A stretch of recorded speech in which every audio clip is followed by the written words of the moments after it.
ഫുൾടെക്കിൻ്റെ പുതിയൊരു വീഡിയോയിലോട്ട് എല്ലാവർക്കും സ്വാഗതം. അപ്പോൾ എല്ലാവരും ഇപ്പം എക്സാമിൻ്റെ നോട്ടിഫിക്കേഷനും 2025 കാലണ്ടറൊക്കെ കണ്ടിട്ട് ഒരുപാട് എക്സ്പെക്റ്റേഷനോട് കൂടെ തന്നെ നിൽക്കുന്നതായിരിക്കും അല്ലേ. അപ്പോൾ നമുക്ക് ഈ ഒരു ടൈമിൽ മനസ്സിലാക്കേണ്ട കുറച്ച് കാര്യങ്ങളാണ് ഇപ്പോൾ ഇന്ന് ഷെയർ ചെയ്യുന്നത്. സബ്ജക്റ്റും കാര്യങ്ങളും ഒന്നും തന്നെയല്ല.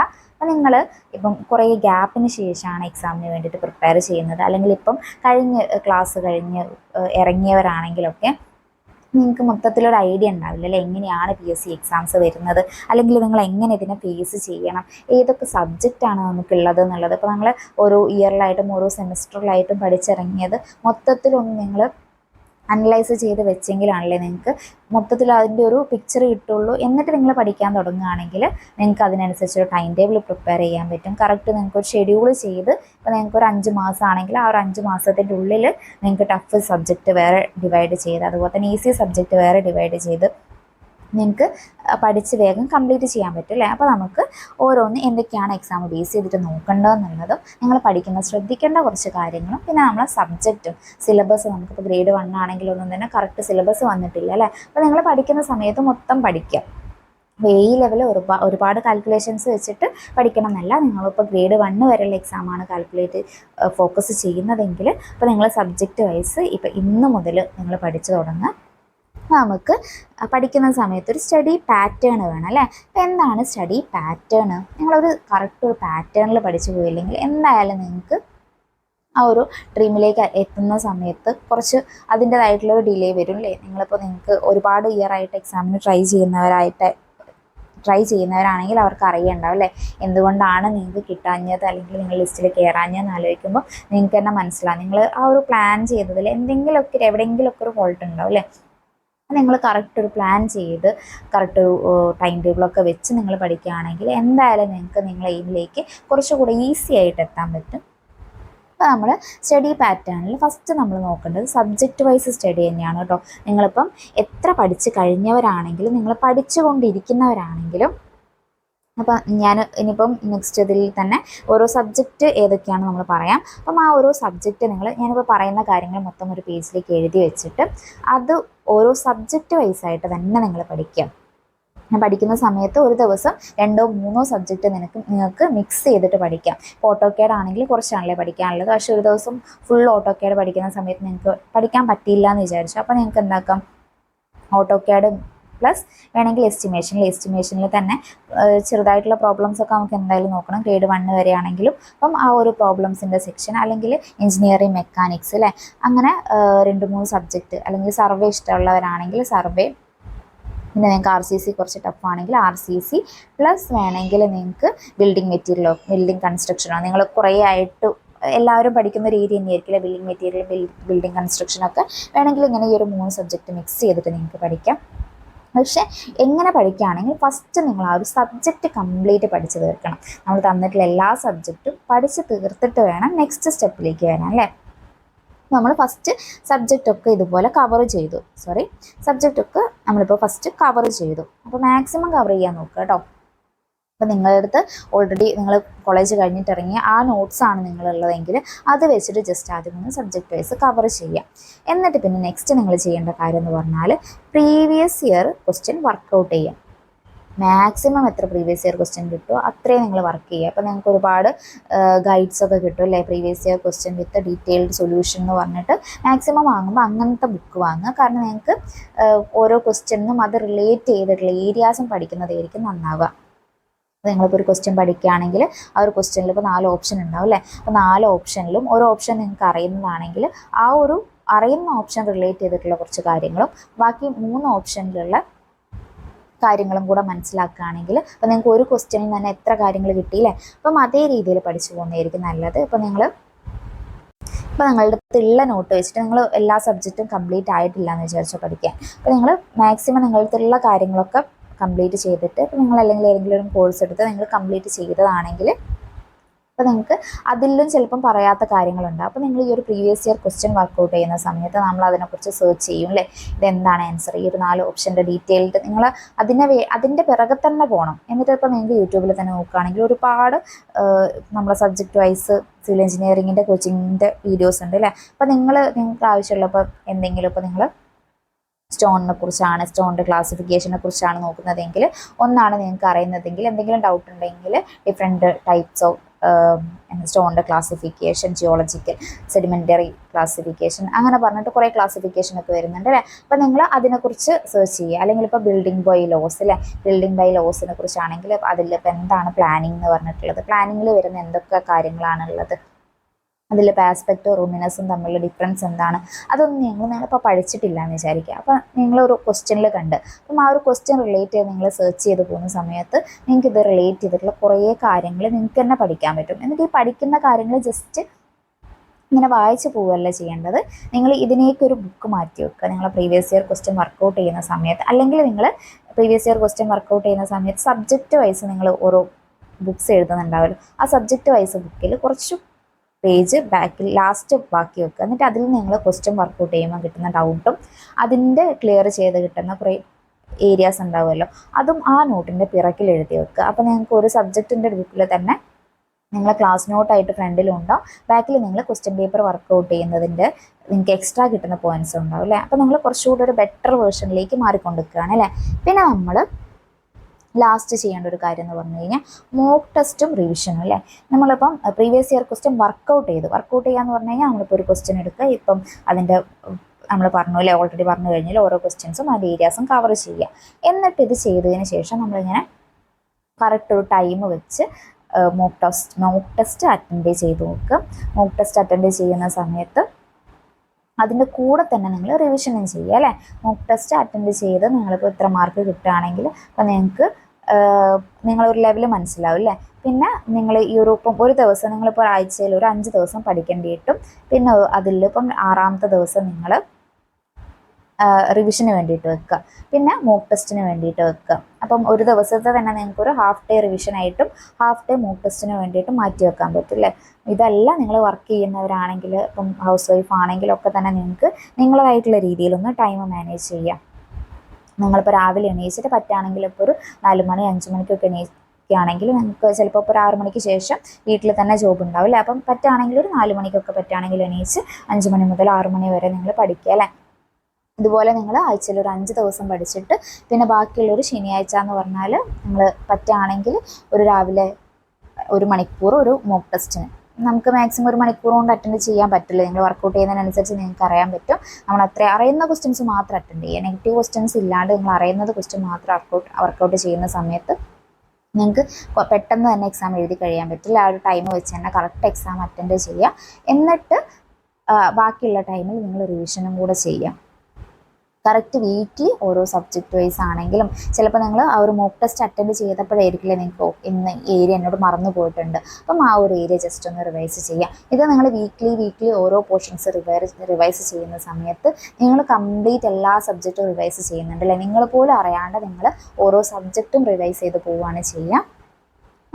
ഇതാണ് നമ്മളെ ബേസിക് സ്റ്റഡി പ്ലാൻ എന്ന് പറയുന്നത്. എല്ലാവരും മാക്സിമം നിങ്ങൾ ഇംപ്ലിമെൻറ്റ് ചെയ്യാൻ നോക്കുക, അതിൻ്റെ റിസൾട്ട് നിങ്ങൾക്ക് കാണാൻ പറ്റും. ഇനി നമുക്ക് സബ്ജക്റ്റിലേക്ക് നോക്കാം അല്ലേ. അപ്പം എന്തൊക്കെ സബ്ജക്റ്റാണ് നമുക്ക് പഠിക്കാനുള്ളത്, മൊത്തത്തിൽ ഞാനൊരു സബ്ജക്റ്റിൻ്റെ ലിസ്റ്റ് ആഡ് ചെയ്തിട്ടുണ്ട്. അപ്പോൾ അതിൻ്റെ സബ് ക്ലാസിഫിക്കേഷൻ വേണമെങ്കിൽ ഞാൻ പിന്നെ ഒരു വീഡിയോയിൽ ആഡ് ചെയ്യാം. അല്ലെങ്കിൽ നമുക്കിപ്പോൾ കറക്റ്റ് ഗ്രേഡ് 1-നായിട്ടാണെങ്കിലും അതിൻ്റെ ഒരു സബ്ബായിട്ട് ഒരു കറക്റ്റ് ഒരു സിലബസ് ഇല്ല അല്ലേ. അതുകൊണ്ടാണ് ഞാൻ മെയിൻ സബ്ജക്റ്റ് ആഡ് ചെയ്തിട്ടുള്ളത്. ഇപ്പോൾ നിങ്ങൾക്ക് സർവേയിങ് ആണെങ്കിൽ സർവേയിങ്ങിൻ്റെ സബ്ബായിട്ടുള്ള കുറേ നമ്മളിപ്പോൾ കഴിഞ്ഞ സിലബസിൻ്റെ വീഡിയോസിലൊക്കെ സെർച്ച് ചെയ്ത് നോക്കിക്കഴിഞ്ഞാൽ നിങ്ങൾക്ക് മനസ്സിലാവും സർവേയിങ്ങിൽ എന്ത് ടോപ്പിക്കൊക്കെയാണ് വരുന്നത് അറിയാമല്ലേ. ചെയിന്, ലെവലിങ്, കോമ്പസ് എന്ന് പറഞ്ഞിട്ട് ഒരുപാട് സബ് ക്ലാസിഫിക്കേഷനും വരുന്നുണ്ട്. അത് നിങ്ങൾക്ക് ആവശ്യമുണ്ടെങ്കിൽ പറഞ്ഞാൽ ഞാൻ ആഡ് ചെയ്ത് തരാം. അല്ലെങ്കിൽ നിങ്ങൾ ഈ സർവേയിങ് വെച്ചിട്ട് നിങ്ങൾക്ക് ജസ്റ്റ് ഒന്ന് സെർച്ച് ചെയ്ത് നോക്കിക്കഴിഞ്ഞാൽ തന്നെ കാണാൻ പറ്റും അതിൻ്റെ സബ്ബായിട്ട് വരുന്ന എന്തൊക്കെ നമ്മൾ പഠിക്കണം എന്നുള്ളത്. അപ്പോൾ അത് നോക്കുക. അല്ലെങ്കിൽ നിങ്ങൾ കഴിഞ്ഞ സിലബസിൻ്റെ ഒക്കെ വീഡിയോയിൽ തന്നെ കുറേ സാധനങ്ങൾ എഴുതിയിട്ടുണ്ടാവും അല്ലേ. അപ്പം അതിൽ എന്തൊക്കെയാണെന്നുള്ളത് നോക്കിയിട്ട് ഓരോന്നും, ഇപ്പോൾ ചെയിൻ സർവേ, കോമ്പസ് സർവേ എന്ന് പറഞ്ഞിട്ട് നിങ്ങളൊരു മെയിൻ ഹെഡിങ് എഴുതുക. എന്നിട്ട് അതിൻ്റെ താഴെ ചെയിൻ സർവേ, കോമ്പസ് സർവേ എന്നൊക്കെ വരുന്ന കാര്യങ്ങൾ എഴുതി വെച്ചിട്ട് എന്നിട്ട് ഓരോന്ന് പഠിക്കുന്നതിനനുസരിച്ച് ടിക്കറ്റ് പോവാം. അപ്പോൾ നമ്മൾ മെയിൻ സബ്ജക്റ്റിൽ വരുന്ന സബ്ജക്റ്റിൽ വരുന്നതാണ് ഫസ്റ്റ് വൺ സർവേയിങ്ങിന് അത്യാവശ്യം നല്ല, അതായത് ആ ഏരിയ നമുക്ക് നല്ല രീതിയിൽ ക്വസ്റ്റ്യൻസ് ചോദിക്കുന്ന ഒരു ഏരിയ തന്നെയാണ്. അപ്പോൾ പഠിക്കുമ്പോൾ നല്ല നീറ്റായിട്ട് മനസ്സിലാക്കി പഠിക്കാം. പിന്നെ നമുക്ക് ക്വസ്റ്റ്യൻ പേപ്പർ വർക്കൗട്ട് ചെയ്യുന്ന സമയത്ത് ബാക്കി കാര്യങ്ങൾ നിങ്ങൾക്ക് സെറ്റായി വരും അല്ലേ. ഈ ഒരു ഓവർസിയർ എക്സാമിന് അത്യാവശ്യം നല്ല വെയിറ്റേജ് ഉള്ള ഒരു ഏരിയ തന്നെയാണ് സർവേയിങ്. പഠിക്കുമ്പോൾ ഡീറ്റെയിൽഡ് ആയിട്ട് നോക്കി പഠിക്കുക. ഇനി നമുക്ക് സെക്കൻഡ് സബ്ജക്റ്റ് വരുന്നത് ബിൽഡിംഗ് മെറ്റീരിയൽ ആൻഡ് കൺസ്ട്രക്ഷൻ അല്ലേ. ബിൽഡിംഗ് മെറ്റീരിയലും ബിൽഡിംഗ് കൺസ്ട്രക്ഷനും നിങ്ങൾക്ക് ഓരോ ക്വസ്റ്റ്യൻസ് നോക്കുന്ന സമയത്തും എത്രത്തോളം ഇമ്പോർട്ടൻ്റ് ആണെന്ന് തന്നെ മനസ്സിലാവും. അപ്പം സെക്കൻഡ് സബ്ജക്റ്റാണ് ബിൽഡിംഗ് മെറ്റീരിയൽസ് ആൻഡ് കൺസ്ട്രക്ഷൻ. അത് പറ്റുകയാണെങ്കിൽ നിങ്ങൾക്ക് കണക്ട് ചെയ്തിട്ട് പഠിക്കുക അല്ലേ. ബിൽഡിംഗ് മെറ്റീരിയൽസിനെ കുറിച്ച് പഠിക്കുന്ന സമയത്ത് നിങ്ങൾക്ക് ബ്രിക്ക് സ്റ്റോണൊക്കെ പറഞ്ഞ് പിന്നെ അതിൽ തന്നെയാണല്ലേ ബിൽഡിംഗ് കൺസ്ട്രക്ഷനിലേക്ക് വരുന്ന സമയത്ത് പിന്നെ ഓരോ മേസൺറി കാര്യങ്ങളൊക്കെ വരുന്നുണ്ട് അല്ലേ. അപ്പം അങ്ങനെ കണക്ട് ചെയ്ത് നിങ്ങൾക്ക് എങ്ങനെയാണോ എളുപ്പം അതേ രീതിയിൽ പഠിക്കാം.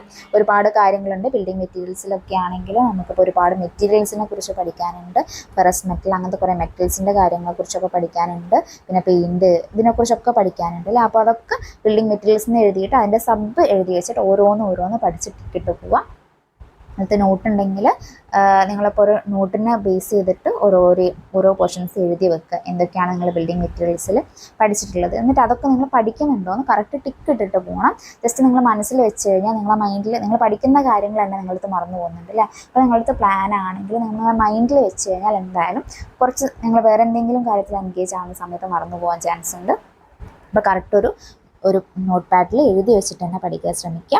പിന്നെ തേർഡ് സബ്ജക്റ്റാണ് സ്ട്രെങ്ത് ഓഫ് മെറ്റീരിയൽസ് അല്ലേ. അപ്പോൾ സ്ട്രെങ്ത് ഓഫ് മെറ്റീരിയൽസും നമ്മളിപ്പം പഠിക്കുക. നമ്മുടെ എക്സാമിൻ്റെ സിലബസ് വരുന്ന സമയത്ത് ഇൻ കേസ് സിലബസ് വരികയാണെങ്കിൽ അപ്പോൾ അതിലുണ്ടെങ്കിൽ നിങ്ങൾക്ക് യൂസ്ഫുൾ ആയിരിക്കില്ല. അല്ലെങ്കിൽ ഏതെങ്കിലും എക്സാമിൽ എന്തായാലും ഗ്രേഡ് 1 വരെയുള്ള എക്സാമിന് നമുക്ക് പഠിക്കാനുള്ള ഏരിയയിൽ സ്ട്രെങ്ത് ഓഫ് മെറ്റീരിയൽസ് ഉണ്ട്. അപ്പോൾ അതെന്തായാലും പഠിച്ചു വെക്കുക.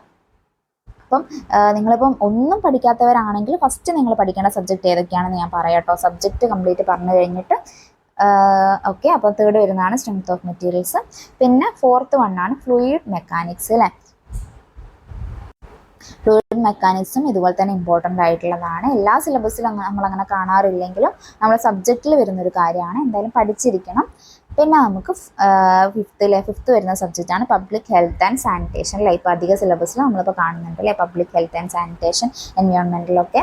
അപ്പം അത് നീറ്റായിട്ട് തന്നെ പഠിച്ചിരിക്കുക. അതും ഇതുപോലെ തന്നെ സബ്ബായിട്ട് എന്തൊക്കെ വരുന്നുണ്ടെന്നുള്ള ഒരുപാട് കാര്യങ്ങൾ നമുക്ക് പഠിക്കാനില്ല അല്ലേ. അപ്പോൾ പഠിക്കാനുള്ള കാര്യങ്ങൾ നീറ്റായിട്ട് എഴുതിയിട്ട് ഓരോന്ന് പഠിച്ചെന്ന് ഉറപ്പ് വരുത്തിയിട്ട് തന്നെ നെക്സ്റ്റ് സെക്ഷനിലേക്ക് പോവാം. പിന്നെ നമുക്ക് പഠിക്കാനുള്ളതാണ് കോൺക്രീറ്റ് ടെക്നോളജി. പിന്നെ 7th ആണ് RCC. RCC കഴിഞ്ഞ എക്സാമിനൊക്കെ നിങ്ങൾ പ്രിപ്പയർ ചെയ്തിട്ടുണ്ടാവും അല്ലേ. അപ്പം RCCയിലും ഒരുപാട് സബ്ബായിട്ട് പഠിക്കാനുണ്ട്. ഏതൊക്കെ ഏരിയ എന്നുള്ളത് ജസ്റ്റ് എഴുതിയിട്ട് തന്നെ പഠിക്കാം. അല്ലെങ്കിൽ RCCയിലൊക്കെ നിങ്ങൾക്ക് കൂടുതൽ ക്വസ്റ്റ്യൻ വർക്കൗട്ട് ചെയ്യുന്ന സമയത്ത് പഠിക്കാൻ കുറച്ച് ടഫായിട്ടുള്ളവരൊക്കെ ആണെങ്കിൽ ക്വസ്റ്റ്യൻ വർക്കൗട്ട് ചെയ്യുമ്പോൾ നിങ്ങൾക്ക് കുറച്ചുകൂടി അത് സിമ്പിളായിട്ട് തോന്നും. അപ്പോൾ ഏതാണോ നിങ്ങൾക്ക് പഠിക്കാൻ എളുപ്പം ആ ഒരു മെത്തേഡിൽ പഠിക്കാം. പിന്നെ നമുക്ക് എട്ടാമത്തെ സബ്ജക്റ്റ് ഹൈഡ്രോളജി ഉണ്ട്. പിന്നെ 9th എസ്റ്റിമേഷൻ അതുപോലെ അല്ലെങ്കിൽ ക്വാണ്ടിറ്റി സർവേയിങ് ഒക്കെ അല്ലേ. അപ്പം എസ്റ്റിമേഷനും നമുക്ക് കഴിഞ്ഞ എക്സാമിനൊക്കെ നമ്മൾ പഠിച്ചിട്ടുള്ളതാണ്. ഡീറ്റെയിൽഡ് ആയിട്ട് തന്നെ പഠിക്കുക. അതിൽ വാല്യുവേഷൻ എസ്റ്റിമേഷൻ എന്ന് ചില എക്സാംസിന് പിക്ക് ചെയ്തിട്ടുള്ള ഏരിയയാണ് ചോദിക്കാറ്. പക്ഷെ നിങ്ങൾക്കിപ്പം കുറച്ച് ടൈം ഉണ്ട് അല്ലേ. ഇപ്പം നെക്സ്റ്റ് എക്സാം വരെ നിങ്ങൾക്ക് ആ ഒരു ടൈമിൽ സബ്ജക്റ്റ് ഡീറ്റെയിൽഡ് ആയിട്ട് തന്നെ പഠിക്കാം. പിന്നെ 10ാമത്തേതാണ് ഇറിഗേഷനും ഇമ്പോർട്ടൻ്റ് ആയിട്ടുള്ളതാണ്. അപ്പോൾ പഠിക്കുന്ന സമയത്ത് ഇതുപോലെ തന്നെ പിക്ക് ചെയ്ത് പഠിക്കുമ്പോൾ മൊത്തമായിട്ട് പഠിക്കുക. എന്നിട്ട് എക്സാമിൻ്റെ സിലബസ് വരുന്ന സമയത്ത് മാത്രം പിക്ക് ചെയ്തിട്ട് പഠിക്കാൻ നോക്കുക. പിന്നെ 11ാമത്തേതാണ് ട്രാൻസ്പോർട്ടേഷൻ എഞ്ചിനീയറിംഗ് അല്ലേ. ട്രാൻസ്പോർട്ടേഷൻ എഞ്ചിനീയറിംഗിൽ ഹൈവേ വരുന്നുണ്ട്, അതുപോലെ തന്നെ റെയിൽവേ വരുന്നുണ്ട്, പിന്നെ എയർപോർട്ട് ബ്രിഡ്ജൊക്കെ വരുന്നുണ്ട് അല്ലേ. അപ്പം എയർപോർട്ടിൻ്റെത് എല്ലാ സിലബസിലും അങ്ങനെ വരാറില്ല. പക്ഷെ നിങ്ങൾ പഠിക്കുമ്പോൾ നിങ്ങൾക്ക് പറ്റുകയാണെങ്കിൽ മൊത്തത്തിൽ പഠിച്ച് വെക്കുക. പെട്ടെന്ന് നമുക്ക് സിലബസ് പബ്ലിഷ് ചെയ്ത് ആ ഒരു കറക്റ്റ് നമുക്ക് ഡീറ്റെയിൽഡ് ആയിട്ട് പഠിക്കാനുള്ളൊരു സമയം ചിലപ്പോൾ കിട്ടിക്കൊള്ളണം എന്നില്ല അല്ലേ. അപ്പം ഇത്രയും കാര്യങ്ങളുണ്ട്. പറ്റുകയാണെങ്കിൽ നിങ്ങൾ മൊത്തം കവർ ചെയ്ത് തന്നെ പഠിക്കാൻ നോക്കുക. പിന്നെ 12ാമത്തേതാണ് കൺസ്ട്രക്ഷൻ മാനേജ്മെൻറ്റ് അല്ലേ. കൺസ്ട്രക്ഷൻ മാനേജ്മെൻറ്റ് നിങ്ങൾക്ക് അറിയണ്ടാവും അല്ലേ. നമ്മളിപ്പം പേർട്ട് CPM എന്നൊക്കെ പറഞ്ഞിട്ട് പഠിക്കുന്നുണ്ടാവും അല്ലേ. അപ്പം അതും എക്സാംസിന് ചോദിക്കാറുണ്ട്. കഴിഞ്ഞ എക്സാംസിനൊന്നും സിലബസിൽ ഇല്ലായിരുന്നു, പക്ഷേ എക്സാംസിന് ചോദിച്ചു വരുന്ന ഒരു ഏരിയ തന്നെയാണ്. ഒരുപാട് പഠിക്കാനില്ല. ഇതും നമുക്ക് ക്വസ്റ്റ്യൻ പേപ്പർ വെച്ചിട്ട് വർക്കൗട്ട് ചെയ്ത് കഴിഞ്ഞാൽ നിങ്ങൾക്ക് എന്താണ് CPM എന്താണ് പേർട്ട് എന്ന് ബേസിക്കായിട്ട് മനസ്സിലാക്കി വെച്ച് ബാക്കി കാര്യങ്ങൾ ക്വസ്റ്റ്യൻ പേപ്പറിലൂടെ വർക്കൗട്ട് ചെയ്ത് കഴിഞ്ഞാൽ നിങ്ങൾക്ക് കുറച്ചുകൂടെ ഈസി ആയിട്ട് അത് പഠിക്കാൻ പറ്റും.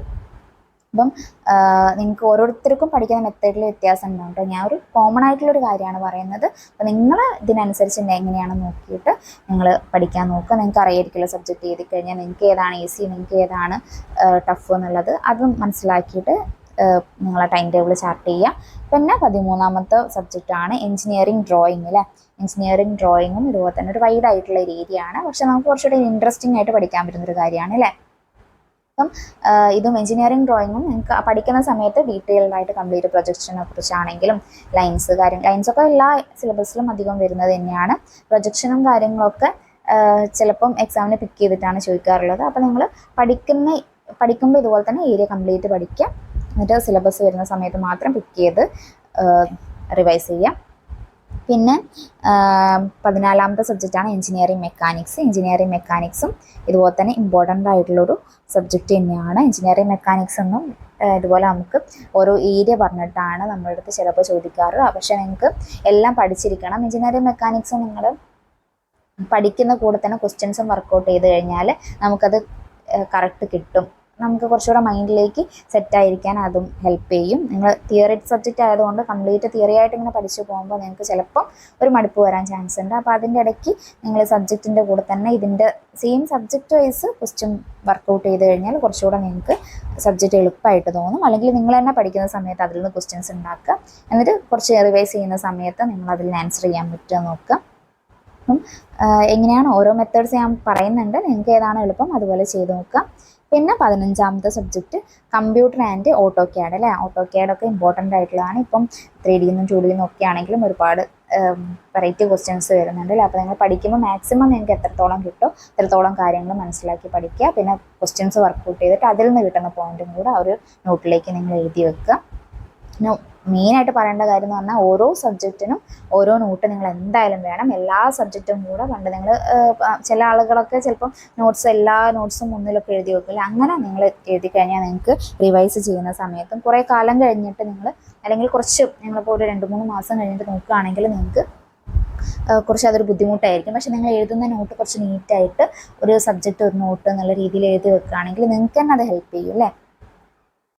ഓക്കെ, പിന്നെ നെക്സ്റ്റ് സബ്ജക്റ്റാണ് സ്ട്രക്ചറൽ അനാലിസിസ്. സ്ട്രക്ചറൽ അനാലിസിസും നമ്മൾക്ക് സബ്ജക്റ്റായിട്ട് പഠിക്കാനുള്ളതാണ്. ഓരോ സിലബസിൽ എങ്ങനെ ചോദിക്കുന്ന അറിയില്ല. പക്ഷെ നിങ്ങൾ സബ്ജക്റ്റ് വൈസ് പഠിക്കുന്ന സമയത്ത് എന്തായാലും സ്ട്രക്ചറൽ അനാലിസിസും കൂടെ പഠിക്കണം. പിന്നെ സ്റ്റീൽ കഴിഞ്ഞ എക്സാമിനൊക്കെ ചോദിച്ചതാണ്. അപ്പം അത്ര ഇമ്പോർട്ടൻ്റ് ആണ്, നിങ്ങൾക്ക് അറിയാമല്ലോ. സ്റ്റീലാണെങ്കിലും RCC ആണെങ്കിലും ഒക്കെ ഒരു കണക്റ്റഡ് ആയിട്ടുള്ളതാണ് അല്ലേ. അപ്പോൾ നിങ്ങൾ മാക്സിമം ക്വസ്റ്റ്യൻസ് വർക്കൗട്ട് ചെയ്തിട്ട് പഠിക്കുക. നോട്ട്സിൽ കൂടാണ്ട് നിങ്ങൾ ക്വസ്റ്റ്യൻ പേപ്പർ വർക്കൗട്ട് ചെയ്യുന്ന കാര്യങ്ങളും കൂടെ എഴുതി വെച്ചിട്ട് പഠിച്ചു കഴിഞ്ഞാൽ കുറച്ചുകൂടെ അത് സിമ്പിളായിരിക്കും അല്ലേ. പിന്നെ വരുന്നതാണ് വർക്ക്ഷോപ്പ് കാൽക്കുലേഷൻ അല്ലേ, 18th. അപ്പോൾ വർക്ക്ഷോപ്പ് കാൽക്കുലേഷനിൽ നമുക്ക് യൂണിറ്റ് ആൻഡ് മെഷർമെൻറ്റ്സ്, ട്രിഗ്നോമെട്രി എന്നൊക്കെ നമുക്ക് ആ ഒരു ഏരിയ റിലേറ്റ് ചെയ്തിട്ട് തന്നെയാണ് നമുക്ക് ക്വസ്റ്റ്യൻസ് അത് എല്ലാത്തിലും അധികം വരാറുണ്ട്. അപ്പം ഇതിൻ്റെ സബ് ഏരിയാസൊക്കെ എന്തായാലും നോക്കിയിട്ട് പഠിക്കാം.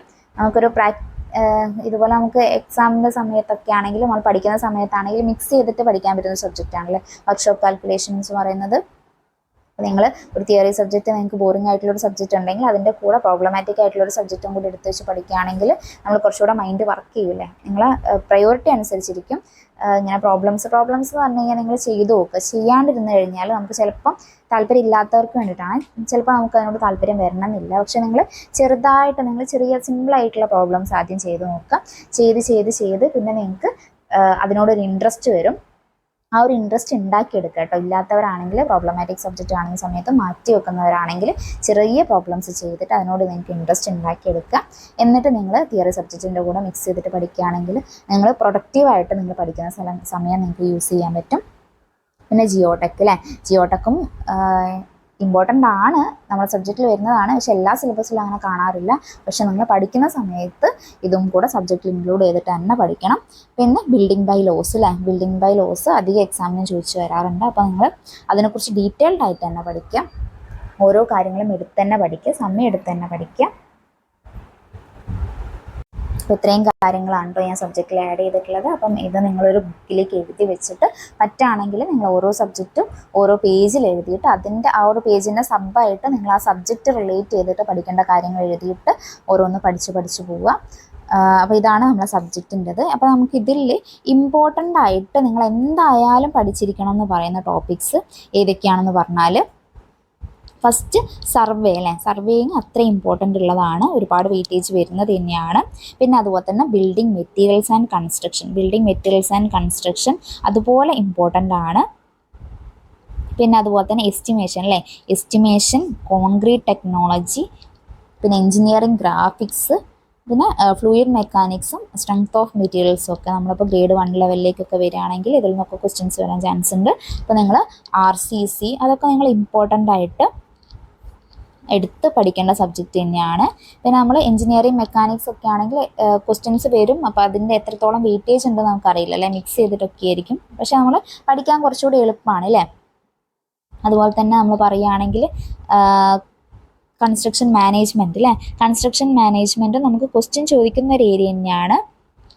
പക്ഷെ നമുക്ക് എത്രത്തോളം ചോദിക്കണം എന്നറിയില്ല. അപ്പോൾ നിങ്ങൾ പഠിക്കുന്ന സമയത്ത് നിങ്ങൾക്ക് തീരെ ടൈമില്ല എന്നല്ല, നമുക്കിപ്പോൾ ഒരു 4-5 മാസം എന്തായാലും ഉണ്ട് അല്ലേ. അപ്പോൾ നിങ്ങൾ ഇതിൽ നിന്ന് പിക്ക് ചെയ്തിട്ട് പഠിക്കുക.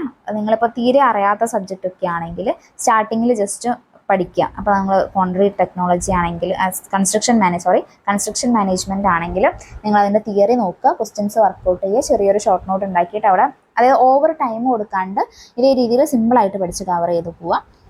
പക്ഷേ ഈ പറഞ്ഞ പോലെ സർവേയിങ് ആണെങ്കിൽ ബിൽഡിംഗ് മെറ്റീരിയൽസ് ആൻഡ് കൺസ്ട്രക്ഷൻ ആണെങ്കിലും പിന്നെ അതുപോലെ തന്നെ fluid mechanics, strength of material, concrete technology, RCC എല്ലാം ഇമ്പോർട്ടൻ്റ് ആണ് കേട്ടോ. അപ്പോൾ നിങ്ങൾ അങ്ങനെ നിങ്ങൾക്ക് പഠിക്കാൻ പറ്റുന്ന പോലെ ഈ ഒരു ഇമ്പോർട്ടൻ്റ് ആയിട്ടുള്ള സബ്ജക്റ്റൊക്കെ ഡീറ്റെയിൽഡ് ആയിട്ട് തന്നെ പഠിക്കുക. ഈ ഒരു subject wise previous year question paper work out ചെയ്യുകയാണെങ്കിൽ അങ്ങനെ ചെയ്ത് നോക്കുക. അപ്പോൾ നിങ്ങൾക്ക് ഒരുപാട് ക്വസ്റ്റ്യൻസും അതിലുള്ള നിങ്ങൾ പഠിക്കാത്ത ഏരിയാസും പെട്ടെന്ന് മനസ്സിലാവും അല്ലേ. അപ്പം ഇത്രയും കാര്യങ്ങളാണ് നോക്കേണ്ടത്. അപ്പോൾ നമ്മൾ ഓൾറെഡി പറഞ്ഞു കഴിഞ്ഞു. പിന്നെ ഈ സബ്ജക്റ്റ് ഒക്കെ ഇമ്പോർട്ടൻ്റ് ആണ്. ഞാനിപ്പോൾ വെയിറ്റേജ് കൂടുതൽ പറഞ്ഞ ഈ സർവേയിങ് ആണെങ്കിലും ബിൽഡിംഗ് മെറ്റീരിയൽസ് ആൻഡ് കൺസ്ട്രക്ഷൻ ആണെങ്കിലും പിന്നെ അതുപോലെ RCC ഒക്കെ ആണെങ്കിലും നമ്മളെല്ലാ എക്സാമിൻ്റെ കോൺക്രീറ്റ് ടെക്നോളജി ആണെങ്കിലും എസ്റ്റിമേഷൻ, എഞ്ചിനീയറിംഗ് ഡ്രോയിങ് ഒക്കെ അല്ലേ, എല്ലാ എക്സാമിൻ്റെ സിലബസിലും നമ്മൾ കാണുന്നതാണ്. പിന്നെ അതുപോലെ തന്നെ ഇറിഗേഷനൊക്കെ അപ്പോൾ നമ്മൾ അതൊക്കെ എന്തായാലും പഠിച്ചിരിക്കണം. നിങ്ങൾ ഒരിക്കലും സ്കിപ്പ് ചെയ്യരുത്, എല്ലാ സബ്ജക്റ്റും പഠിച്ചിരിക്കണം. പക്ഷേ ഇതൊക്കെ ഡീറ്റെയിൽഡ് ആയിട്ട് പഠിച്ചിരിക്കണം. അപ്പം ഇത്രയാണ് നമ്മളെ സബ്ജക്റ്റിനെ കുറിച്ച് പറയാനുള്ളത്. അപ്പോൾ നമ്മൾ സബ്ജക്റ്റ് പറഞ്ഞു, അത് പഠിക്കേണ്ട കാര്യങ്ങൾ പറഞ്ഞു അല്ലേ. ഇനി നമുക്ക് നെക്സ്റ്റ് എങ്ങനെയാണല്ലേ നമ്മൾ ക്വസ്റ്റ്യൻ പേപ്പർ വർക്കൗട്ട് ചെയ്യേണ്ടത്, അപ്പോൾ ആ ഒരു സെക്ഷൻ നോക്കാം. നമ്മൾ ക്വസ്റ്റ്യൻ പേപ്പർ വർക്കൗട്ട് ചെയ്യുന്ന സമയത്ത് നമ്മൾ ആദ്യം നമ്മളെ സബ്ജക്റ്റ് റിലേറ്റ് ചെയ്തിട്ട് ഇപ്പോൾ നിങ്ങളൊരു ഓവർസിയർ ഗ്രേഡ് 1 വരെ ട്രൈ ചെയ്യുന്ന ഒരാളാണെങ്കിൽ ഫസ്റ്റ് തന്നെ നിങ്ങൾ ലെവലിലേക്ക് എടുത്ത് നോക്കാണ്ട് നിങ്ങൾ ആ ഒരു ഗ്രേഡ് 1 വരെയുള്ള പ്രീവിയസ് ഇയർ ക്വസ്റ്റ്യൻ പേപ്പേഴ്സ് എടുത്തിട്ട് വർക്കൗട്ട് ചെയ്ത് നോക്കുക. പിന്നെ അതുപോലെ തന്നെ ടൈം വെച്ചിട്ട് നമ്മൾ എക്സാമിൻ്റെ ടൈം പോലെ കറക്റ്റ് ഒരു ടൈം ഇൻ്റർവെല്ലല്ല നമ്മൾ ആ ഒരു കറക്റ്റ് 1 അവർ ആണെങ്കിൽ 1 അവർ നിങ്ങൾ ഫോണിൽ ടൈം സെറ്റ് ചെയ്ത് വെച്ചിട്ട് നിങ്ങൾ എക്സാം എഴുതി നോക്കുക. നിങ്ങൾക്ക് ആ ഒരു ടൈമിൻ്റെ ഉള്ളിൽ കംപ്ലീറ്റ് ചെയ്യാൻ പറ്റുന്നുണ്ടോ എന്ന്. നിങ്ങൾക്ക് ടൈം മാനേജ് ചെയ്യാൻ പറ്റാത്തവരൊക്കെ ഉണ്ടാവും അല്ലേ. അപ്പം എവിടെയാണ് നിങ്ങൾക്ക് എന്താണ് പറ്റുന്നത് എന്നുള്ള മിസ്റ്റേക്ക് കണ്ടുപിടിക്കാൻ അത് ഹെൽപ്പ് ചെയ്യും. പിന്നെ അതുപോലെ പറ്റുകയാണെങ്കിൽ OMRൻ്റെ ബുക്കില്ലേ നിങ്ങൾക്ക് വാങ്ങിക്കാൻ പറ്റും. പുറത്തുനിന്നൊക്കെ ഷോപ്പിൽ പോയി ചോദിച്ചു കഴിഞ്ഞാൽ അപ്പം അവിടെ നിന്ന് OMRൻ്റെ ബുക്ക് വാങ്ങിക്കുക. എന്നിട്ട് ആ ഒരു ബുക്കിൽ തന്നെ പറ്റുകയാണെങ്കിൽ ബബിൾ ചെയ്ത് കറക്റ്റ് എക്സാം എഴുതുന്ന പോലെ തന്നെ ടൈം വെച്ച് നിങ്ങൾ മാനേജ് ചെയ്യുക. അപ്പം ഇത് ചെയ്യുന്ന സമയത്ത് നിങ്ങൾക്ക് എക്സാം ഫീവർ ഉണ്ടെങ്കിൽ നിങ്ങൾക്കൊരു പേടി ഉണ്ടെങ്കിൽ ആ ഒരു എക്സാമിൻ്റെ പേടി മാറ്റാനത് ഹെൽപ്പ് ചെയ്യും. നിങ്ങൾക്ക് ആ പെട്ടെന്ന് വരുന്ന ആ ഒരു ടെൻഷൻ നിങ്ങൾ റെഗുലറായിട്ട് ഇങ്ങനെ എഴുതുകയാണ്. അപ്പം നിങ്ങൾക്ക് എക്സാം ഫെമിലിയർ ആവാൻ ഇത് ഹെൽപ്പ് ചെയ്യും. പിന്നെ അതുപോലെ നിങ്ങൾ ആ ഒരു ക്വസ്റ്റ്യൻ്റെ പാറ്റേൺ നിങ്ങൾക്ക് മനസ്സിലാവും ഒരുപാട്. ഇപ്പം നിങ്ങൾ മുന്നേ ഉള്ള മുതൽ ഈ ലേറ്റസ്റ്റ് നടത്തിയ എക്സാം വരെ നിങ്ങളിങ്ങനെ വർക്കൗട്ട് ചെയ്തുകൊണ്ട് നിൽക്കുകയാണെങ്കിൽ ആ പാറ്റേൺസിൽ വരുന്ന മാറ്റങ്ങൾ എന്തൊക്കെയാണ് നിങ്ങൾ പഠിക്കേണ്ടത്, ഏതൊക്കെ ഏരിയ ആണ് നിങ്ങൾ കുറച്ചുകൂടെ സ്ട്രോങ് ആയിട്ട് പഠിക്കേണ്ടത്, എവിടെ നിന്നാണ് റിപ്പീറ്റ് ആയിട്ട് അധികം ക്വസ്റ്റ്യൻസ് വരുന്നത് ഒക്കെ നിങ്ങൾക്ക് മനസ്സിലാക്കാൻ ഇത് ഹെൽപ്പ് ചെയ്യും അല്ലേ. നമ്മൾ ക്വസ്റ്റ്യൻ പേപ്പർ അനലൈസ് ചെയ്യേണ്ട സമയത്ത് നോക്കേണ്ട കാര്യങ്ങളും നമ്മൾ ഈ ഒരു ടോപ്പിക്സ് ഏതൊക്കെ ടോപ്പിക്സ് എന്നാണ് പ്രീവിയസ് PSC കൂടുതലായിട്ട് ക്വസ്റ്റ്യൻസ് പിക്ക് ചെയ്യുന്നതെന്നുള്ളത്. പിന്നെ ആ ഒരു ക്വസ്റ്റ്യൻ്റെ ടൈപ്പ് നോക്കണം. ഇപ്പോൾ അധികം ഡിസ്ക്രിപ്റ്റീവ് ആണല്ലേ വരുന്നത്. അപ്പം ആ ഒരു ടൈപ്പ് അത് ഏത് രീതിയിലാണ് ചോദിക്കുന്നത് നോക്കാം. പിന്നെ നമുക്ക് ഈ ക്വസ്റ്റ്യൻ പേപ്പർ അനലൈസ് ചെയ്യുന്നതിൻ്റെ കൂടെ എത്രത്തോളം നമുക്ക് ആ ഒരു എക്സാം ഡിഫിക്കൽട്ട് ആണ് എന്നുള്ളത് മനസ്സിലാവില്ല. നമ്മൾ ഏത് ലെവലിലാണ് നിൽക്കുന്നത് എന്നുള്ളത് മനസ്സിലാക്കാൻ പറ്റും. നിങ്ങളത് ബെറ്റർ ആക്കാൻ അത് ഹെൽപ്പ് ചെയ്യും അല്ലേ. പെട്ടെന്ന് നിങ്ങൾ എക്സാം ഹാളിൽ പോയിട്ട് പഠിച്ച് എക്സാം എഴുതുന്നതിൽ നല്ലത് ഇതുപോലെ നിങ്ങൾ പഠിക്കുക. ക്വസ്റ്റ്യൻ പേപ്പർ വർക്കൗട്ട് ചെയ്യുന്നതിൻ്റെ കൂടെ തന്നെ ഇതുപോലെ വീക്കിലി എക്സാം പോലെയും കൂടെ നിങ്ങൾ എക്സ്ട്രാ അറ്റൻഡ് ചെയ്യുകയാണെങ്കിൽ നിങ്ങൾക്ക് തന്നെ കുറച്ചുകൂടി ഒരു മാർക്ക് കൂടുന്ന സമയത്ത് നമുക്ക് കോൺഫിഡൻസ് കൂടും അല്ലേ. ആ കോൺഫിഡൻസ് കൂടുന്ന സമയത്ത് നമുക്ക് പഠിക്കാനുള്ള ഇൻട്രസ്റ്റും കൂടിയാണ് കൂടുന്നത്. അതുകൊണ്ടാണ് ഓരോ ക്വസ്റ്റ്യൻ പേപ്പർ വർക്കൗട്ട് ചെയ്യുന്ന സമയത്തും അതിൻ്റെ ആൻസേഴ്സും നിങ്ങൾക്ക് ഇൻകറക്റ്റ് ആയിട്ടുള്ള ആൻസേഴ്സും കൂടെ പഠിക്കണം എന്നുള്ളത് പറയുന്നത്. അതിൻ്റെ ഏരിയാസും കൂടെ കവർ ചെയ്ത് തന്നെ ഓരോ ക്വസ്റ്റ്യൻ വർക്കൗട്ട് ചെയ്യുന്ന സമയത്ത് പഠിക്കാൻ ശ്രമിക്കാം. പിന്നെ നമുക്ക് നെക്സ്റ്റ് നോക്കേണ്ട ഒരു കാര്യം, നമ്മൾ മിസ്റ്റേക്ക് അനലൈസ് ചെയ്യുന്ന സമയത്ത് ശ്രദ്ധിക്കേണ്ട കാര്യം അല്ലേ. അപ്പോൾ നിങ്ങൾ ചെയ്യുന്ന സമയത്ത് നിങ്ങൾ ഏതൊക്കെ ക്വസ്റ്റ്യൻസ് ആണ് ഇൻകറക്റ്റ് ആയിട്ട് വന്നിട്ടുള്ളത് അല്ലേ. അപ്പോൾ നിങ്ങൾക്ക് ഇൻകറക്റ്റ് ആയിട്ട് വരാനുള്ള ആ ഒരു റീസൺ എന്തായിരിക്കും. നമ്മളിപ്പോൾ ചിലപ്പോൾ നിങ്ങൾ ബബിൾ ചെയ്യാത്തതല്ല കേട്ടോ, അത് നമുക്ക് പഠിക്കാന്നുള്ള രീതിയിൽ ചിലപ്പോൾ നിങ്ങൾ മാർക്ക് ചെയ്ത്, അപ്പോൾ നിങ്ങൾക്ക് അവിടെ ഇപ്പോൾ നമുക്ക് റിവീലും റിബേറ്റ് എന്നൊക്കെ പറഞ്ഞിട്ടുള്ള ചിലപ്പോൾ ആ ഒരു 2 ടേമിൻ്റെ മാച്ചിങ് കൊണ്ട് നിങ്ങൾ അറിയാണ്ട് ബബിൾ ചെയ്യും അല്ലേ. അപ്പം അവിടെ വന്നിട്ടുണ്ടെങ്കിൽ എന്താണ് മിസ്റ്റേക്ക് വന്നത്, എന്തുകൊണ്ടാണ് അത് വന്നത്, ആ ഒരു 2 മിസ്റ്റേക്കും നിങ്ങൾക്ക് കറക്റ്റായിട്ടുള്ള ആൻസറും നിങ്ങൾ ബബിൾ ചെയ്ത ആൻസറും എന്താണെന്നുള്ളത് നിങ്ങൾ എന്തായാലും പഠിച്ചിരിക്കണം. പിന്നെ അതുപോലെ തന്നെ ഈ നമ്മളെ മിസ്റ്റേക്കിന് ഉള്ള കാരണം നമ്മളിപ്പോൾ പറഞ്ഞ പോലെ തന്നെ സെയിം സിമിലാരിറ്റീസ് ആണോ, അല്ലെങ്കിൽ നമ്മൾ ആ ഏരിയ കവർ ചെയ്യുമ്പോൾ വന്ന മിസ്റ്റേക്ക് ആണോ, നമ്മൾ കറക്റ്റ് ആ ഒരു ഏരിയ പഠിക്കാത്തതിനെ കൊണ്ടാണോ, അല്ലെങ്കിൽ നമ്മൾ ആ കൺഫ്യൂഷൻ വരുന്ന ഏത് ഫാക്റ്റാണോ നിങ്ങൾക്ക് കൺഫ്യൂഷൻ ഉണ്ടാക്കുന്നത് അതിനെക്കുറിച്ച് നിങ്ങൾ കറക്റ്റ് അനലൈസ് തന്നെ മനസ്സിലാക്കി വെക്കുക. അതുപോലെ നിങ്ങൾക്ക് ആ ഒരു മിസ്റ്റേക്ക് വന്ന ഏരിയ വീണ്ടും നല്ല രീതിയിലൊന്ന് പഠിക്കാൻ ശ്രദ്ധിക്കാം. പിന്നെ അതുപോലെ നിങ്ങൾ ശ്രദ്ധിക്കേണ്ട കാര്യം എന്ന് പറഞ്ഞാൽ ഇത്രയും നമ്മൾ പഠിച്ചു കഴിഞ്ഞു അല്ലേ. അപ്പോൾ നിങ്ങൾക്ക് ഓരോ എക്സാം അറ്റൻഡ് ചെയ്യുന്നതിലൂടെ നിങ്ങൾ വീക്ക് ഏരിയാസും നിങ്ങൾക്ക് സിമ്പിളായിട്ടുള്ള ഏരിയാസും നിങ്ങൾക്ക് കണ്ടുപിടിക്കാൻ പറ്റും അല്ലേ. അപ്പോൾ ആ ഒരു വീക്ക് ഏരിയ കണ്ടുപിടിച്ചിട്ട് കണ്ടിന്യൂസ് ആയിട്ട് വർക്കൗട്ട് ചെയ്യുക. കണ്ടിന്യൂസ് ആയിട്ട് ആ ഒരു ഏരിയയിൽ കുറച്ചുകൂടി കോൺസെൻട്രേഷൻ കൊടുത്തിട്ട് നിങ്ങൾ പഠിക്കുക. സിമ്പിളായിട്ടുള്ള ഏരിയാസ് നിങ്ങളിപ്പം വീക്ക്ലി വൺസ് നിങ്ങൾക്ക് വീക്കായിട്ടുള്ള ഏരിയാസ് റിവൈസ് ചെയ്യണമെങ്കിൽ നിങ്ങൾക്ക് സിമ്പിൾ ആയിട്ടുള്ള ഏരിയാസ് മന്ത്ലി വൺസ് നിങ്ങൾക്ക് റിവൈസ് ചെയ്യാൻ പറ്റും അല്ലേ. കാരണം നിങ്ങൾ പ്രീവിയസ് ഇയർ ക്വസ്റ്റ്യനും കൂടി ഇതിൻ്റെ ഇടയിൽ വർക്കൗട്ട് ചെയ്യുമ്പോൾ നിങ്ങൾക്ക് ആ ഒരു ക്വസ്റ്റ്യൻ അല്ലെങ്കിൽ ആ ഒരു ഏരിയ എത്ര നിങ്ങൾക്ക് ഓക്കെ ആണെന്ന് നിങ്ങൾക്ക് മനസ്സിലാവും. അപ്പോൾ അതേ രീതിയിൽ ഒരു പാറ്റേൺ ഫോളോ ചെയ്ത് കഴിഞ്ഞാൽ നിങ്ങൾക്ക് എന്തായാലും എക്സാം ആകുമ്പോഴേക്കും നിങ്ങൾക്ക് കറക്റ്റ് പെർഫെക്റ്റ് ആയിട്ട് കോൺഫിഡൻ്റ് ആയിട്ട് എക്സാമിന് പോകാൻ പറ്റും. പിന്നെ നിങ്ങൾ ഇമ്പോർട്ടൻ്റ് ആയിട്ട് എക്സാമിൻ്റെ സമയത്ത് നോക്കേണ്ട ഒരു കാര്യം എന്ന് പറഞ്ഞു കഴിഞ്ഞാൽ ഷോർട്ട് നോട്ട് ഉണ്ടാക്കുക. അപ്പോൾ ഞാൻ പറഞ്ഞ പോലെ നിങ്ങൾ നോട്ട് എഴുതുന്ന സമയത്ത് നിങ്ങളിപ്പോൾ ക്ലാസ് നോട്ട് ഉണ്ടാക്കുകയാണെങ്കിൽ നിങ്ങൾക്കിപ്പം ഒരു ക്ലാസ് കേൾക്കണം എന്ന് തന്നെ ഇല്ല അല്ലേ. നിങ്ങൾക്ക് വേണമെങ്കിൽ ടെക്സ്റ്റ് ബുക്ക് ഉണ്ടെങ്കിൽ ടെക്സ്റ്റ് ബുക്ക് നിങ്ങൾക്ക് സ്വന്തമായിട്ട് ഷോർട്ട് നോട്ട് ഉണ്ടാക്കുക അല്ലെ. ഷോർട്ട് നോട്ടല്ല നോട്ട് ഉണ്ടാക്കുക, നിങ്ങൾക്ക് സ്വന്തം നോട്ട് ഉണ്ടാക്കുക. ഒരു ടെക്സ്റ്റ് ബുക്ക് ഇപ്പം നമ്മൾ PSCൻ്റെത് ഓരോ ടെക്സ്റ്റ് ബുക്ക് നമ്മളിപ്പോൾ പറയുന്നുണ്ട് അല്ലേ. അപ്പം ആ ഒരു ടെക്സ്റ്റ് ബുക്കിനെ ബേസ് ചെയ്തിട്ട് നിങ്ങളിപ്പോൾ നോക്കുകയാണെങ്കിൽ നമ്മളിപ്പോൾ പുണ്യേൻ്റെ ടെക്സ്റ്റ് ബുക്ക് പറയുന്നുണ്ട്. അതുപോലെ തന്നെ നമ്മളങ്ങനെ ഓരോ സെലക്റ്റീവ് ആയിട്ടുള്ള ബട്ടിൻ്റെ ടെക്സ്റ്റ് ബുക്കൊക്കെ നമ്മൾ പറയുന്നുണ്ട് അല്ലേ, ദുഗ്ഗലിൻ്റെ ടെക്സ്റ്റ് ബുക്ക്. അപ്പോൾ നിങ്ങൾ ഈ ടെക്സ്റ്റ് ബുക്കൊക്കെ വാങ്ങിയിട്ട് വേണമെങ്കിൽ നിങ്ങൾ തന്നെ സ്വന്തമായിട്ട് നോട്ട് ഉണ്ടാക്കുക. എന്നിട്ട് ആ നോട്ടിൽ നിന്ന് നിങ്ങൾ തന്നെ ഷോർട്ട് നോട്ട് ഉണ്ടാക്കുക. ഇങ്ങനെ പഠിക്കുന്നതായിരിക്കും ഏറ്റവും കൂടുതൽ ബെറ്റർ. നമ്മളിപ്പോൾ ഒരു വീഡിയോസ് കണ്ട് പഠിക്കുന്നതിനെക്കാട്ടും നല്ലത് ഒരു നോട്ട് എടുത്തിട്ട് നിങ്ങൾ കറക്റ്റ് പഠിക്കുകയാണെങ്കിൽ അപ്പോൾ നിങ്ങൾ കറക്റ്റ് നിങ്ങളായിട്ടുള്ളൊരു പാറ്റേൺ കിട്ടും അല്ലേ. അപ്പം അല്ലാന്നുണ്ടെങ്കിൽ നമുക്കിപ്പോൾ എന്തായാലും നിങ്ങൾക്ക് ഇതിനൊന്നും സമയമില്ല എന്നുണ്ടെങ്കിൽ എന്തായാലും നിങ്ങൾക്ക് ഏതെങ്കിലും സബ്ജക്റ്റ് വൈസ് ഇങ്ങനെ ക്ലാസ്സസ് കണ്ട് പഠിച്ചു പോകാനേ പറ്റുള്ളൂ അല്ലേ. അപ്പോൾ നിങ്ങൾ അങ്ങനെ ഒരു ക്ലാസ് എടുക്കുന്നുണ്ടെങ്കിൽ ആ ഒരു ക്ലാസ്സിൻ്റെ ബേസ് ചെയ്തിട്ട് കറക്റ്റ് നോട്ട് എഴുതി വെക്കുക. ആ ക്ലാസ് നോട്ട് എഴുതുന്നതിൻ്റെ കൂടെ തന്നെ ഇതിപ്പോൾ നിങ്ങളൊരു നോട്ട് എഴുതുകയാണെങ്കിൽ ആ ഒരു നോട്ടിൻ്റെ പിറകിൽ തന്നെ അല്ലെങ്കിൽ ആ ഒരു നോട്ടിൻ്റെ താഴെയോ സൈഡിലോ എവിടെയെങ്കിലും ചെറുതായിട്ടൊരു ഷോർട്ട് നോട്ടിൻ്റെ ഒരു ഗ്യാപ്പും കൂടെ വിടാം. വേണമെങ്കിൽ നിങ്ങളിപ്പം ഇതാണ് നിങ്ങൾ നോട്ടെങ്കിൽ നിങ്ങളൊരു നോട്ട് എഴുതുന്ന സമയത്ത് ഈ ഒരു സൈഡിൽ നിങ്ങൾ നോട്ട് എഴുതുക. പിന്നെ ഇവിടെ ഒരു ചെറുതായിട്ടുള്ള ഒരു ഏരിയ വേണമെങ്കിൽ നിങ്ങൾക്ക് ഷോർട്ട് നോട്ടിന് വേണ്ടിയിട്ട് മാറ്റി വെക്കാം അല്ലേ. ഇവിടെയും നിങ്ങൾക്ക് നോട്ട് എഴുതാം, ഈ ഒരു ഏരിയയിൽ നോട്ട് എഴുതാം. ഇവിടെ ഒരു ചെറുതായിട്ടൊരു റെക്റ്റാങ്കിൾ ആയിട്ടുള്ളൊരു കോളം വരച്ചിട്ട് നിങ്ങൾക്ക് അവിടെ ഷോർട്ട് നോട്ട് എന്നുള്ള രീതിയിൽ ഓരോ പേജിൽ എഴുതി വെക്കാം അല്ലേ. അല്ലെങ്കിൽ നിങ്ങൾക്ക് നോട്ടിൻ്റെ പിറകിൽ എഴുതി വെക്കാം. എന്തായാലും ഷോർട്ട് നോട്ട് മസ്റ്റാണ്. അത് നിങ്ങൾ പഠിക്കുന്ന സമയത്തല്ല നിങ്ങൾക്ക് മനസ്സിലാവുക, റിവൈസ് ചെയ്യുന്ന സമയത്തും ഓരോ ക്വസ്റ്റ്യൻസ് നിങ്ങൾ വർക്കൗട്ട് ചെയ്യുന്ന സമയത്ത് നിങ്ങൾക്ക് അതിൻ്റെ ഇമ്പോർട്ടൻസ് മനസ്സിലാവും. പിന്നെ അതുപോലെ തന്നെ ഈ പറഞ്ഞ കാര്യങ്ങളൊക്കെ റെഗുലറായിട്ട് പ്രാക്ടീസ് ചെയ്യാം. പഠിക്കുന്നത് നമുക്കിപ്പം ടൈം ടേബിൾ എന്തായാലും നിങ്ങൾ ഉണ്ടാക്കണം. ഇപ്പോൾ ഞാൻ സബ്ജക്റ്റ് വൈസ് തന്നല്ലോ, അപ്പോൾ ആ സബ്ജക്റ്റ് വൈസ് നിങ്ങൾ എന്തായാലും ടൈം ടേബിൾ ഉണ്ടാക്കുക.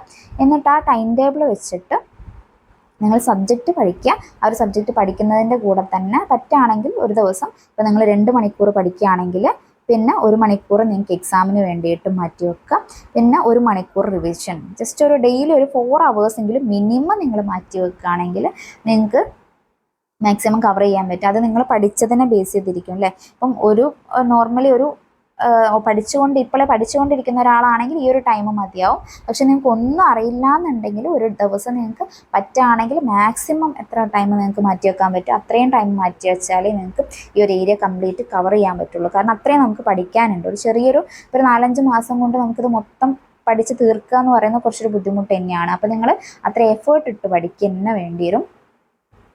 അല്ലെങ്കിൽ നിങ്ങൾ ഗ്രേഡ് 1 വരെ ഫോക്കസ് ചെയ്യാണ്ട് ഗ്രേഡ് 2 ഗ്രേഡ് 3 മാത്രം ഫോക്കസ് ചെയ്തിട്ട് അതിൻ്റെ സിലബസ് നമുക്കിപ്പോൾ അവൈലബിൾ ആവില്ല, അത് പിക്ക് ചെയ്തിട്ട് പഠിക്കുക. അപ്പോൾ നിങ്ങൾക്ക് ഗ്രേഡ് 1 വരെ ഉള്ളതാണ് കേട്ടോ ഞാനിപ്പോൾ പറഞ്ഞിട്ടുള്ളത്. ഇത്രയും സബ്ജക്റ്റും നിങ്ങൾ പഠിക്കേണ്ട കാര്യങ്ങളും നിങ്ങൾക്ക് പഠിക്കാൻ പറ്റില്ല എന്നുണ്ടെങ്കിൽ ഏതെങ്കിലും എക്സാം കറക്റ്റ് വേക്കൻസി ഉള്ള സെലക്റ്റീവ് ആയിട്ടുള്ള എക്സാം പിക്ക് ചെയ്തിട്ട് അതിന് വേണ്ടിയിട്ട് ഇരുന്ന് പഠിക്കുക. അപ്പോൾ അതായിരിക്കും ടൈം ഇല്ലാത്തവർക്ക് കുറച്ചുകൂടെ നല്ലത്. ഇപ്പോൾ ജോബിന് പോകുന്നവരാണെങ്കിലും ഇത്രയും സബ്ജക്റ്റ് ഈ ഒരു 5 മാസത്തിൻ്റെ ഇടയിൽ പഠിച്ച് റിവിഷൻ ചെയ്ത് സെറ്റാക്കി വരിക എന്ന് പറയുന്നത് തീരെ പഠിക്കാത്തവരാണെങ്കിൽ കുറച്ച് പോസിബിൾ അല്ലാത്ത കാര്യമാണ് അല്ലേ. അപ്പോൾ നിങ്ങൾ അങ്ങനെയുള്ളവർക്ക് നിങ്ങൾ ആ ഒരു എക്സാമിൻ്റെ ഗ്രേഡ് കുറച്ചുകൂടെ ഗ്രേഡ് 2 ഗ്രേഡ് 3 ഫോക്കസ് ചെയ്യുന്നതായിരിക്കും കുറച്ചുകൂടെ നന്നാവുക.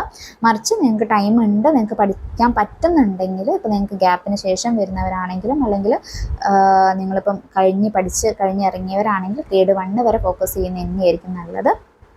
അപ്പോൾ നിങ്ങൾ മാക്സിമം എല്ലാ എക്സാമിനും വേണ്ടിയിട്ട് നമ്മൾ സബ്ജക്റ്റ് പഠിച്ചു വെച്ച് കഴിഞ്ഞാൽ എക്സാമിൻ്റെ സിലബസ് വരുന്ന സമയത്ത് നമ്മൾ ടെൻഷൻ അടിക്കേണ്ട ആവശ്യമില്ല അല്ലേ. അതുകൊണ്ടാണ് ഞാൻ എല്ലാ സബ്ജക്റ്റും ആഡ് ചെയ്തിട്ട് സബ്ജക്റ്റ് അറിയാത്തവർക്ക് വേണ്ടിയിട്ടാണ് ഓരോ സബ്ജക്റ്റ് പിക്ക് ചെയ്തിട്ട് പറഞ്ഞിട്ടുള്ളത്. അപ്പോൾ നിങ്ങൾ ഇത് വെച്ചിട്ട് തന്നെ ഇന്ന് തന്നെ പറ്റുകയാണെങ്കിൽ ടൈം ടേബിൾ ഉണ്ടാക്കുക, പഠിച്ചു തുടങ്ങുക. എല്ലാവരും നന്നായിട്ട് കറക്റ്റ് പാറ്റേണിൽ ഇപ്പോഴും പഠിച്ചുകൊണ്ടിരിക്കുന്നുണ്ടെന്ന് വിചാരിക്കുന്നു. ഇല്ലെങ്കിൽ നിങ്ങൾ എന്തെങ്കിലും തുടങ്ങണം. കാരണം നിങ്ങളെ കൂടെയുള്ള എല്ലാവരും ഇപ്പോൾ കോമ്പറ്റീഷൻ സ്റ്റാർട്ട് ചെയ്തിട്ടുണ്ട് അല്ലേ. എല്ലാവരും കറക്റ്റ് പഠിച്ചു തുടങ്ങിയിട്ടുണ്ട്. എല്ലാവരും നന്നായിട്ട് ഇപ്പോൾ തന്നെ പോയിട്ട് ടൈം ടേബിൾ ഉണ്ടാക്കുക.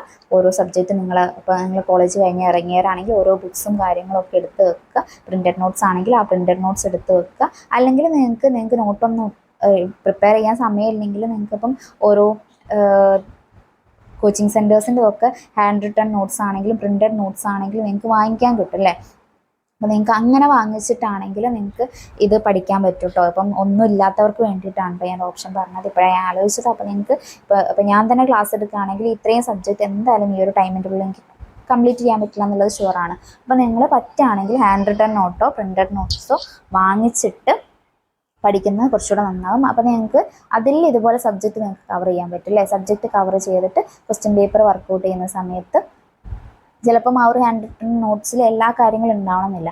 ഉള്ള കാര്യങ്ങൾ നിങ്ങൾക്ക് കറക്റ്റും പഠിക്കാൻ പറ്റും. ഇല്ലാത്ത കാര്യങ്ങൾ നിങ്ങൾ അതിൽ ഹാൻഡ് റിട്ടൺ നോട്ടാകുമ്പോൾ നിങ്ങൾക്ക് അതിൽ എക്സ്ട്രാ എഴുതി ചേർക്കാൻ പറ്റില്ല. അപ്പോൾ നിങ്ങൾ അതിൻ്റെ ഒരു ഷോർട്ട് നോട്ടും ഉണ്ടാക്കുക. ആ ഒരു ഷോർട്ട് നോട്ടിൻ്റെ ബാക്കിൽ തന്നെ നിങ്ങൾ എക്സ്ട്രാ ക്വസ്റ്റ്യൻ പേപ്പർ വർക്കൗട്ട് ചെയ്യുന്നതിലൂടെ കിട്ടുന്ന കാര്യങ്ങളും കൂടെ എഴുതി ചേർത്ത് കഴിഞ്ഞാൽ നന്നായിരിക്കും. അപ്പം ഓക്കെ, ഒരു കാര്യം വിട്ടുപോയിട്ടില്ല എന്ന് വിചാരിക്കുന്നു. അഥവാ എന്തെങ്കിലും വിട്ടുപോയിട്ടുണ്ടെങ്കിൽ ഞാൻ ക്ലാസ് എടുക്കുന്ന സമയത്ത് പറയുന്നതായിരിക്കും കേട്ടോ. അപ്പം ഓക്കെ, എല്ലാവരും നന്നായിട്ട് പഠിക്കുക. അപ്പം എല്ലാവർക്കും all the best. Thank you.